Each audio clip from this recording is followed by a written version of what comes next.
E aí, bebês, tudo bem com vocês? De novo, estamos aqui mais uma vez com mais um Direito no Quarto.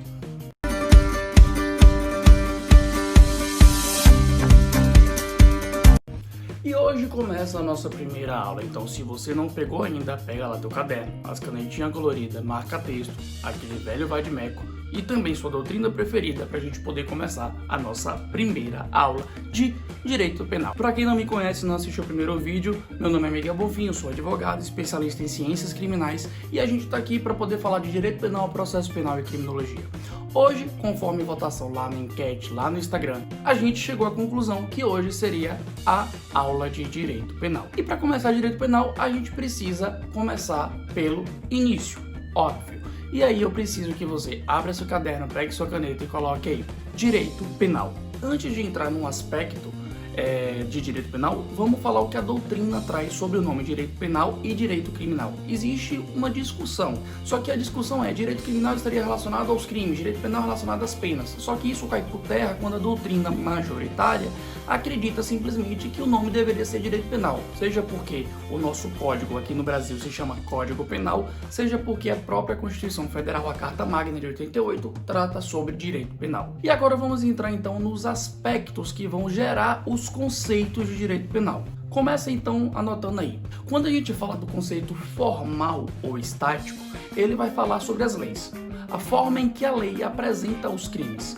Formalidade, estático por isso, porque lá está escrito dentro de uma legislação penal, seja ela dentro do Código Penal, seja ela uma legislação extravagante. Quando a gente fala então do direito penal no aspecto material, eu estou falando do fato, da ação, do crime propriamente dito. Direito material ao assunto, à matéria, ao mérito da situação. Para se caracterizar uma ação criminosa que esteja dentro do aspecto material, eu preciso ter uma lesão ou perigo de lesão ao bem jurídico, mas a gente vai falar sobre isso, então espera um pouquinho. E por fim, quando a gente fala do aspecto sociológico, dinâmico, obviamente eu estou me relacionando diretamente o fato de o direito penal ser mais uma forma do Estado manter o controle social, o contrato social. Por que eu digo mais uma quando eu falo do aspecto sociológico? Obviamente porque eu tenho outras esferas do direito que também servem para efetuar esse controle. Só que o direito penal, por ser o mais danoso ao ser humano como um todo, eu utilizo em último lugar. Então assim a gente conclui os aspectos que vão gerar o conceito de direito penal.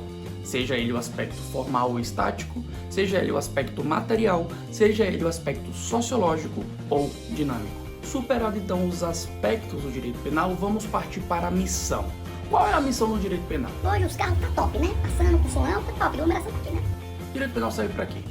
Dentro da missão nós temos a missão imediata e a missão imediata. Quando eu falo de missão imediata, eu penso em Estado e sociedade.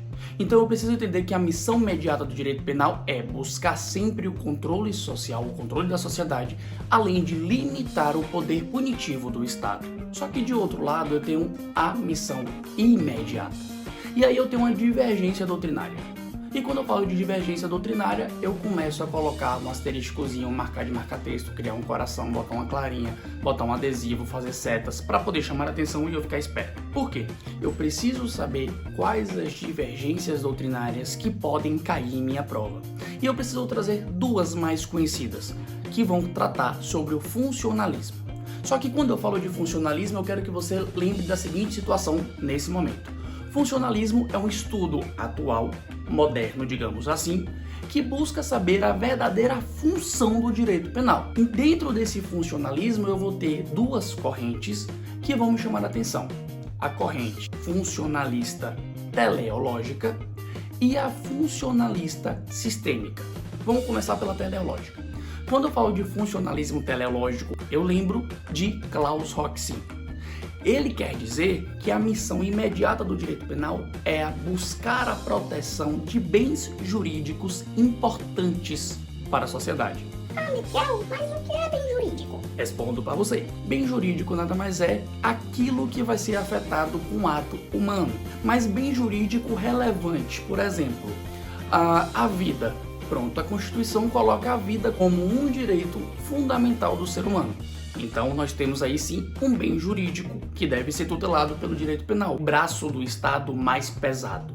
Então a função, segundo o funcionalismo teleológico de Klaus Rocksin, é que o direito penal tem a missão, a função de proteção de bens jurídicos altamente relevantes. Show? É nóis, vamos lá. De outro lado, eu tenho um funcionalismo sistêmico. Quando eu lembro de sistêmico, eu lembro de sistema. Então o autor kantiano, ele fala o seguinte, ele fala que na verdade o direito penal busca ter a missão de proteção do sistema, da lei. Então se a lei me traz uma posição que determinado ato é crime, simplesmente eu vou entender como isso e acabou, independente se o bem jurídico tutelado pela lei é importante ou não. Na verdade, a desculpa é que quando a norma é chamada para atuar, o bem jurídico já foi violado. Então a norma deve ser defendida, porque o bem jurídico já era. E aí começa a surgir aquela ideia de direito penal do inimigo, porque esse autor que defende essa corrente do funcionalismo sistêmico vai afirmar que aquele que afronta o sistema, ele não pode ser tido como cidadão, então ele tem que ser tido como inimigo. E aí eu posso, inclusive, em direito penal do inimigo, falar em algumas quebras de direitos fundamentais. Então temos aí a missão do direito penal. Recapitulando, missão mediata e missão imediata. Beleza? Vamos lá. Ah, Miguel, beleza. Mas e como é que surge o direito penal na sociedade? Simples, meu caro e minha cara. O que é que a gente precisa analisar? Nós vamos ter as fontes e eu preciso entender de onde vem, de onde surge o direito penal. Obviamente a concretização. Por conta disso, eu preciso estudar sobre fontes do direito penal. Ah, mas o que é fonte? Simples. Fonte é de onde vem. Entenda que a fonte do direito penal está relacionado a como surge o direito penal dentro do sistema penal brasileiro, dentro do sistema jurídico. Beleza? E eu preciso trazer para vocês o seguinte. Nós vamos ter a fonte formal e a fonte material. Quando eu falo de fonte material, eu tenho que lembrar de fábrica, beleza? Fábrica constrói material para vender. A fonte material está ligado à fábrica, quem produz, quem cria. E de acordo com a nossa Constituição, será a União, em regra, que vai criar a legislação referente ao direito penal, que criará a lei. Essa é a fonte material. Só que quando eu falo de fonte formal, eu preciso pensar o seguinte. Eu quero entender que a fonte material é a fábrica, quem cria, então a fonte formal é como se exterioriza, se externa a norma penal. E aí a gente vai ter a subdivisão dessa fonte formal. E aí a doutrina clássica simplesmente vai dizer que existe a fonte imediata e a fonte mediata. Dentro do direito penal, eu quero que você entenda uma coisa. Esquece direito civil, esquece direito do trabalho. Pensa o seguinte, a fonte imediata é a lei. Bom, e a fonte mediata seria os costumes, os princípios gerais do direito, etc. Beleza? Isso é a classificação de fonte formal de acordo com a doutrina clássica. Ah, beleza. Mas a fonte formal imediata é a lei. Mas que lei? Lei, a doutrina moderna vai explicar o que a doutrina clássica quis dizer. Então a doutrina moderna vai trazer outras subdivisões para poder explicar para nós, simplesmente, quais são as leis que essa fonte imediata formal vai criar o direito penal. Então se liga, a doutrina vai dizer o seguinte, a fonte imediata, a única que pode criar o crime e a pena é a lei estrita, criada pela União. Show? Beleza. Então você já sabe que só a lei, estritamente a lei, pode criar crime e criar pena. Beleza? Show de bola. Ah, mas tem a Constituição Federal. Porque lá tem algumas coisas que falam sobre crime também, que eu joguei lá no Google, apareceu lá no site do Planalto, eu dei o Ctrl F, Ctrl G, e apareceu lá para pesquisar, eu coloquei crime e apareceu dentro da Constituição Federal. Meu querido, minha querida, presta atenção. Por mais que a Constituição fale de crimes, ela não cria. ela manda o legislador criar. O legislador tem uma obrigação porque a Constituição, que está superior, lembra lá de ED, pirâmide de Kelsen, que está lá a Constituição acima de tudo, ela manda o legislador infraconstitucional fazer o crime relacionado àquilo que ela está mandando. Faz aí pra mim. E aí o legislador fala, Beleza, eu vou fazer. olha só, há quem diga na doutrina que a própria Constituição pode ter mandamentos constitucionais explícitos e implícitos. Explícitos tem a ver simplesmente em estar escrito, cria esta porra aí pra mim. O implícito seria, por exemplo, dizer à Constituição que a vida é um direito fundamental do ser humano. Obviamente, se ele é algo relacionado à dignidade e ao direito fundamental do ser humano, é algo para ser levado em consideração como um bem jurídico altamente tutelado pelo direito penal. Beleza? Assim como o patrimônio, a liberdade, etc, etc, etc. Então nós temos a lei e a Constituição Federal. Lembrando que só quem pode criar crime é a lei e a Constituição não, só a lei, beleza? Abre um óbice aí. E temos também as convenções e os tratados de direito internacional. Elas podem também criar crimes. Não pode, só a lei, você entendeu isso? Acabou, não tem porque eu ficar repetindo aqui. Então, a norma internacional pode ter mandamentos internacionais de criminalização. Lembra que a norma internacional, depois da emenda 45, entra no sistema jurídico brasileiro como emenda constitucional ou como legislação supralegal, que está entre a legislação ordinária federal e a Constituição. Então, é uma supralegalidade. Assunto de Constituição, liga lá para Bruno Ferraro. Então, eu entendo sim que pode existir mandamentos internacionais de criminalização dentro de normas internacionais, convenções e tratados, como é o caso do crime relacionado à organização criminosa, que está lá prevista na Convenção de Palermo. Nós temos também as hipóteses da jurisprudência. E aí essa corrente vai dizer que ela vai ser uma fonte formal imediata como uma forma de simplesmente mostrar o direito, uma interpretação. Não vai criar crime nem pena porque não é lei, mas vai trazer o direito, expor o direito. E nós temos, depois da emenda constitucional número 45, a seguinte possibilidade para o Supremo Tribunal Federal criar as súmulas vinculantes, que são jurisprudências, julgados reiterados que são colocados a título de súmula vinculante. E aí, por isso, existe uma imediaticidade dentro da jurisprudência relacionada à súmula vinculante. Beleza? Nós vamos ter ainda, além disso, outra fonte formal imediata segundo a doutrina moderna. Nós vamos ter ainda a hipótese de os princípios figurarem como fonte formal imediata. E aí nós vamos ter, segundo essa corrente moderna, uma outra fonte formal imediata, que é nada mais nada menos do que os princípios, já que os tribunais e juízes absolvem e reduzem penas fundamentando as suas decisões nesses princípios que nós vamos ver na próxima aula. Então, basicamente, os princípios também seriam fonte formal imediata de direito penal. E por fim, nós temos os atos administrativos, que completam a norma penal. Vou dar um exemplo. Todo mundo sabe que tráfico de drogas é crime, que na verdade está lá, artigo 33, tráfico de drogas. Beleza, traficar drogas é crime, mas o que é droga? Eu não tenho na lei dizendo o que é droga. Nós temos isso que são normas penais em branco que precisam de um complemento, e esse complemento vem de um ato administrativo para dizer o que é droga.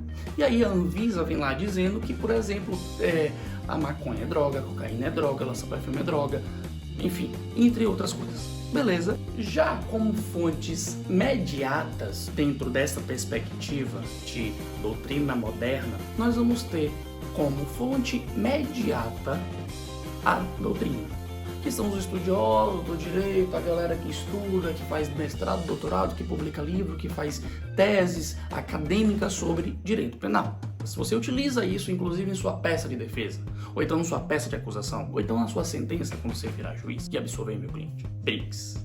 E por fim, nós temos as fontes informais, que nada mais são do que os costumes. Beleza? Costume não cria crime nem pena, apesar de que o costume pode ser utilizado como forma interpretativa. É o que acontece, por exemplo, num crime de furto qualificado por invasão noturna. O que é noturno? Não sei o que é noturno. Não sei o que é. Então o que acontece? Chega lá, invade uma casa, para furtar, furto qualificado, repouso noturno. Mas o que é repouso noturno? Aqui na cidade que eu tô, o repouso noturno começa a partir de 7 horas da noite e acaba 6 horas da manhã. Mas lá na roça, onde o rapaz acorda 4 horas da manhã e vai dormir 5 da tarde. Repouso noturno é que horas? Então eu utilize isso para poder demonstrar se houve a qualificação por esse motivo ou não. Beleza? E assim a gente encerra as fontes formais e informais de acordo com a doutrina clássica e a doutrina moderna relacionada a direito penal. Pronto! Encerrado então essa parte mais interpretativa, introdutória do direito penal, vamos começar a falar sobre teoria geral da norma penal. Mas, em o que consiste isso? Perceba que a partir de agora a gente vai começar a falar sobre princípios relacionados ao direito penal. Mas só para a gente poder tomar como base, eu gosto muito da separação que o professor Rogério Sanches, que é promotor de justiça, ele traz no livro dele, que nada mais é do que os princípios relacionados à missão fundamental do direito penal, princípios relacionados ao fato do agente e princípios relacionados a agente do fato. Só que antes de falar sobre os princípios, eu queria falar uma coisa com vocês.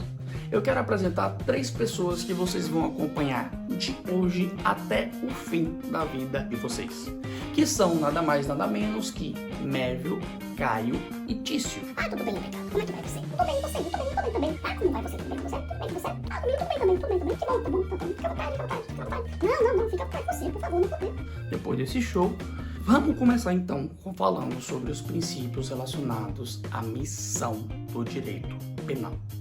Cola comigo que é sucesso. Anota aí. Primeiro princípio da exclusiva proteção do bem jurídico. A gente já falou o que é bem jurídico, show de bola. Só que eu quero falar com vocês o seguinte: esse princípio vai dizer a seguinte questão: somente o direito penal será chamado para a proteção de bens jurídicos altamente relevantes para toda a sociedade.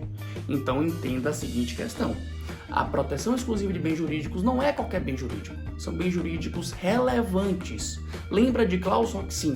Lembra de funcionalismo teleológico?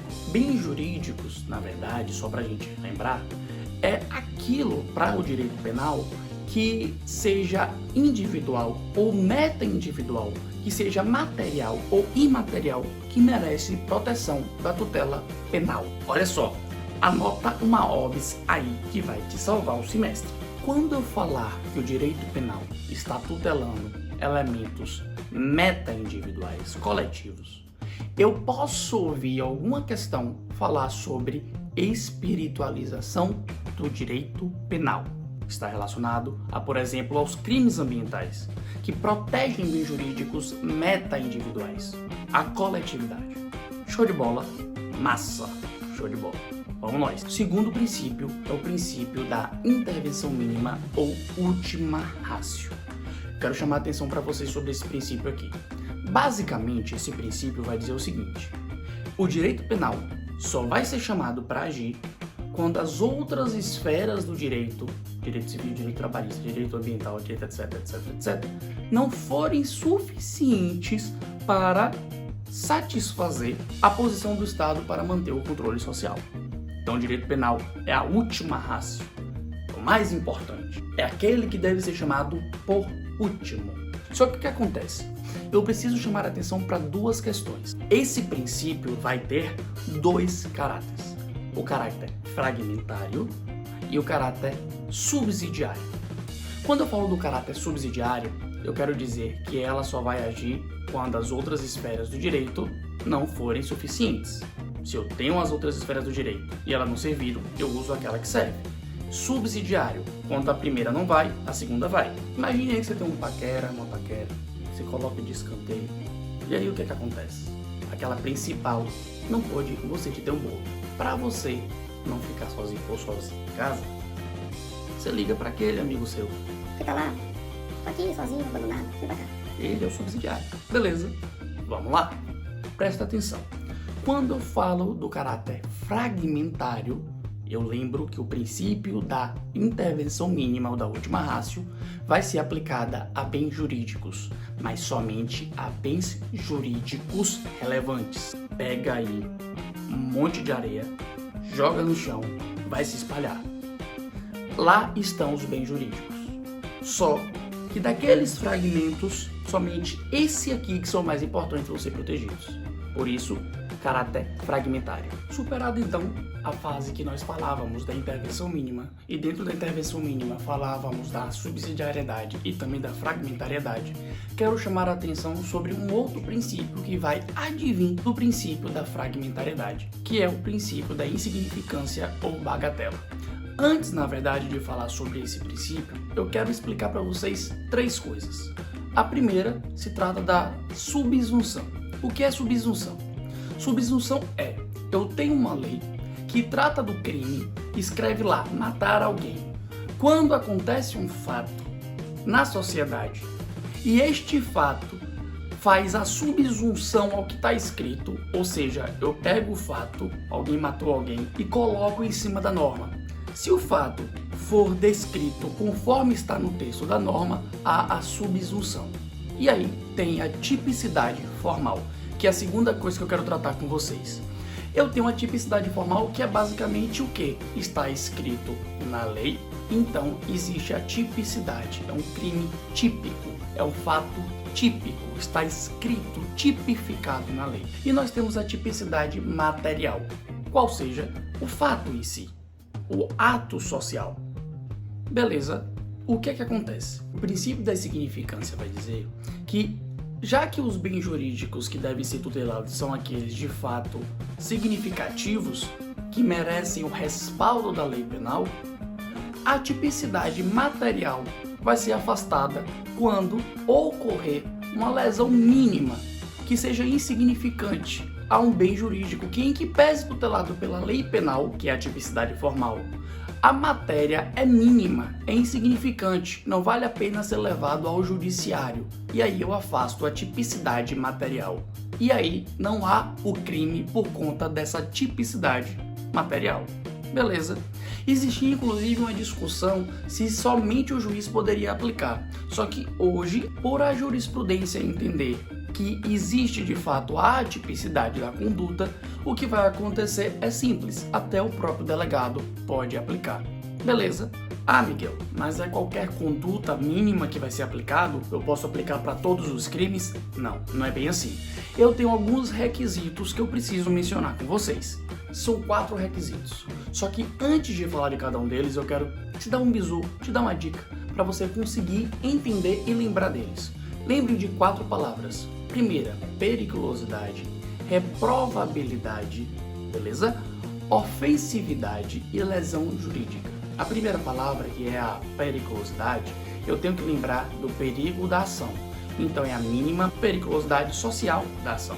Beleza? Quando eu falo da segunda, que é a reprovabilidade, então eu penso em mínima ou reduzido grau de reprovabilidade da conduta do agente. A terceira palavra, que é ofensividade, eu tenho que falar que significante é mínimo, então é mínima ofensividade da conduta do agente. E a última, que é a lesão jurídica, eu lembro também de significante, que é inexpressivo, então é inexpressiva lesão jurídica causada. E aí eu tenho os 4 requisitos do STF. Há doutrinadores que digam que o STF falou a mesma coisa usando palavras diferentes. Talvez sim, mas para questão de prova, para você entender, tá aí. Periculosidade, reprovabilidade, ofensividade e inexpressiva lesão jurídica. Show de bola, estão aí os requisitos. Beleza, mas esse princípio pode ser aplicado para qualquer pessoa? Pera lá. Existe jurisprudência do STF falando de alguns requisitos subjetivos. Quando eu falo de subjetivos, eu estou falando de sujeito, para poder aplicar. Por exemplo, não se aplicaria o princípio da insignificância para os criminosos reincidentes e de maus antecedentes. Só que o próprio STF tem descumprido esse entendimento, falando, inclusive, justificando que deveria se aplicar esse princípio ainda que o réu tenha maus antecedentes ou ainda seja reincidente, porque no direito penal não se existe direito penal do autor. você não julga a pessoa, você julga o fato que a pessoa cometeu. Então não tenho direito penal do autor, eu tenho direito penal do fato. E o próprio STF, por mais que tenha essa jurisprudência, simplesmente aplica o princípio para pessoas que possuem maus antecedentes ou sejam reincidentes. Outra coisa, não se aplica, segundo o STF, o princípio da significância em crimes contra a pessoa.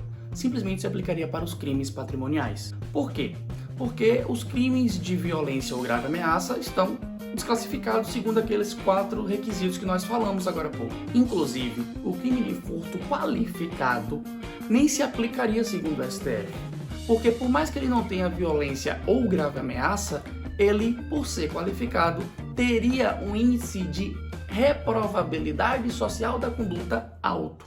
E por isso não caberia a aplicação do seu princípio. Entendimento, inclusive, também do STJ.